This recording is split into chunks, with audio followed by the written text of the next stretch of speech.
Hey everybody, this is Perch. I got this question: how important is a consistent art style to collecting?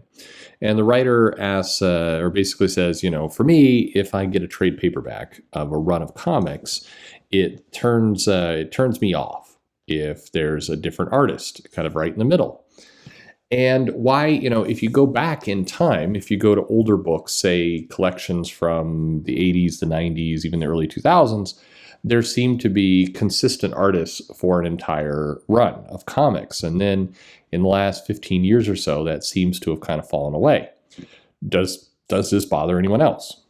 Well, I'm going to predict and say most of the people listening to this video, probably it bothers them a great deal.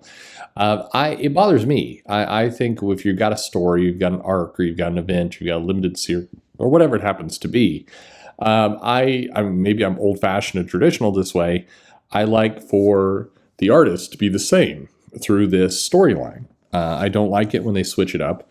I don't like it when they toss in kind of other artists, and it's because comics is a visual story. It is. The visuals are very critical and very key to what's going on. And I think if you shuffle around the artists, it suffers. I think if it stylistically, it changes. Now, once upon a time, and this may be weird for you to consider, they tried very hard not to let this happen, to the point where they would shorten stories or abbreviate limited series or ask artists to actually draw in a different style than what they're normally used to in order to kind of maintain continuity. One of these, and this is one of those things that felt like an urban legend, but when I looked into it, there was some truth to it. So George Perez goes on the Infinity Gauntlet, and then he's replaced by Ron Lim midway through. Now, if you look at George Perez and you look at Ron Lim, there's a pretty dramatic difference in art styles, and I mean they're just different artists. I like both. I'm a huge fan of George Perez. My heart will always be toward George Perez. He's probably if I'm thinking about like the top 10 artists, he's definitely on there, and he may be on the top 5 for me. It's quite possible he is. Ron Lim I like Ron Lim. He's not at that level for me, but I'm nothing against. I mean, when the biggest criticism you can have to somebody is like, you're not as good as George Perez to me, then that is not an insult by any stretch of imagination. I would happily have Ron Lim on any number of comics today. I think if you've got if they relaunched a Silver Surfer book right now and put Ron Lim on it, happy days. That would be just happy days all around. But when Ron Lim was put on this book, there were some reasons behind that. George Perez got overextended. Definitely the original intention was he would do the entire book. I've heard different things. I think there may have also been a health. There was something else that I think that it intercepted, but part of it was that he was overextended. But the legend goes, and as far as I can tell, this is true. If I was Snopes, I'd say looks to be true. Ron Lim did adjust his style, or did try to at least draw in a way that was consistent with what Perez is doing. Now, obviously, if you pick up the book, you look at it for yourself, it looks different. But you'll just notice that the way he's drawing, in particular capes or cloth or certain elements, he's doing it different from his normal. There is a little shift in how he's drawing the book to make it look more like it's George Perez. And even in the follow-up to the Infinity Gauntlet, which was the Infinity War, there was 3.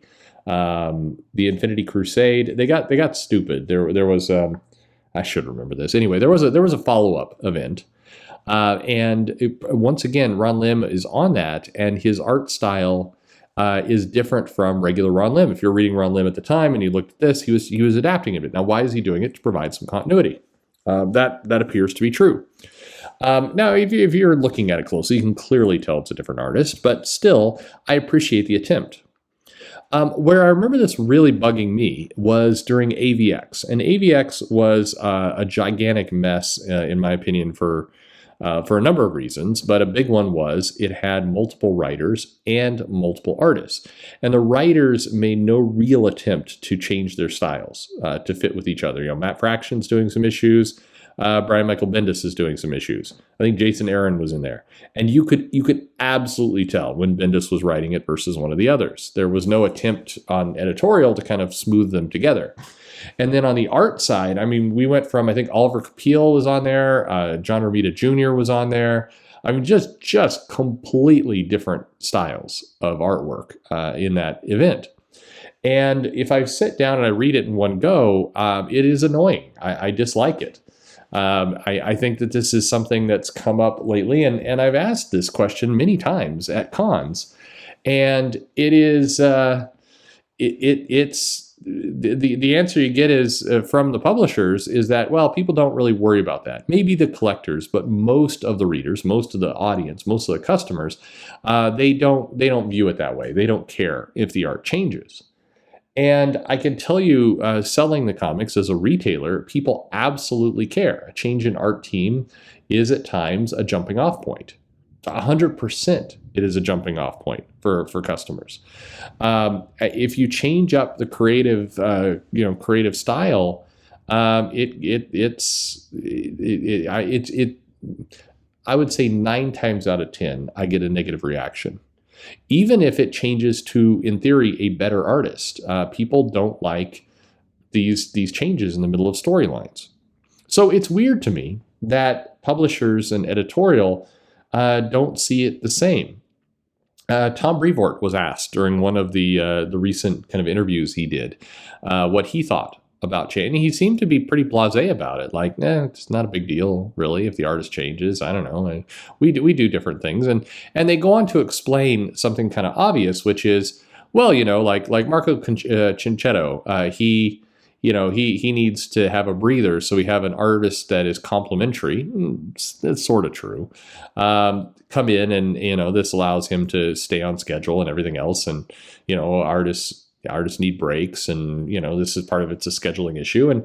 And sure, that all may be true. It is true. You can't just, like, I think if I was sitting here and I had Sean Murphy or Brett Booth, both people I've interviewed in the past, Kari Andrews, and I said, hey, we're going to put you on this book, and it's going to need to run for 50 issues and no breaks. They would not be thrilled with that. They would want some pay guarantees. And I mean, I think I've talked to artists who say that it will suffer over time. We need to it's hard to have a monthly grind like that. Which is true. It's one of the reasons why Saga takes breaks. It's one of the reasons why. I mean, Charlie Allred, the Walking Dead artist, is a champion's champion of an artist, just somebody who cranked it out. But in general, that's true. But the difference is that's not really the answer to the question. If you're doing an event, in theory, you're planning it. And you could have a consistent art team. Even with King in Black, you did have Ryan Stegman on the whole time, but some of the pages he inked on his own, some of the pages somebody else inked, and you could tell there was a visual difference between the two. And the question is, why? I know that artists can fall behind, and you're trying to ship a comic, and that's tough. But something like, say, King in Black, where there was a lot of scheduling, a lot of people knew it was coming. Why not? Like, I mean, I'll ask you this. You can let me know in the comments. If the company said, hey, we're going to, ship this 1 month late. We're going to start this a little bit later so we can get the artist consistently on the book. I think this was Batcat, the Tom King series. Part of the reason it was late is that they wanted to have Clayman, consistently on the book without fill-ins. And in this case, I am 100% behind Tom King if he was involved in that decision, or editorial, or whoever was behind that decision. I completely agree. I think I will wait longer for the book if it can be consistent, as opposed to getting something out sooner and having it be random. Imagine if you pick up whatever the next volume of White Knight is by Sean Murphy, and kind of in the middle, they're like, Murphy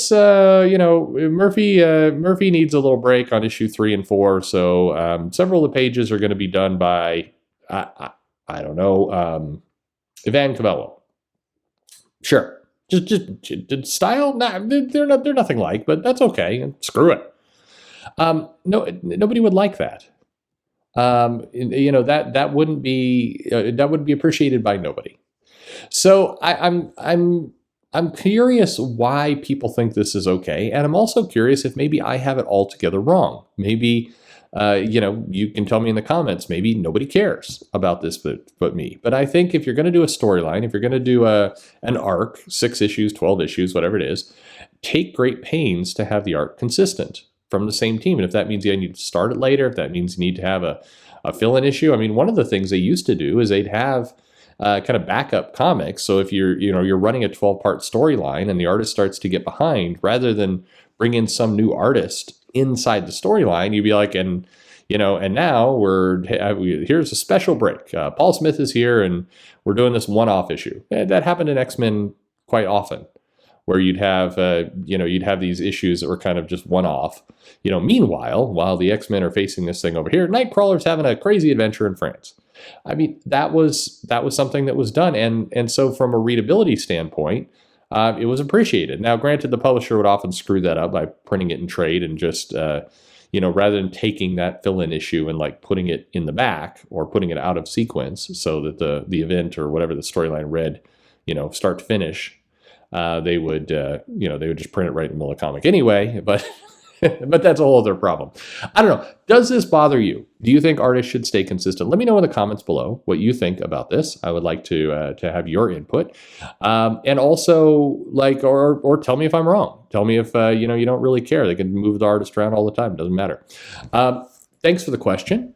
Like and subscribe. Make sure you're still subscribed. YouTube tends to punt people off from time to time. And thanks for listening.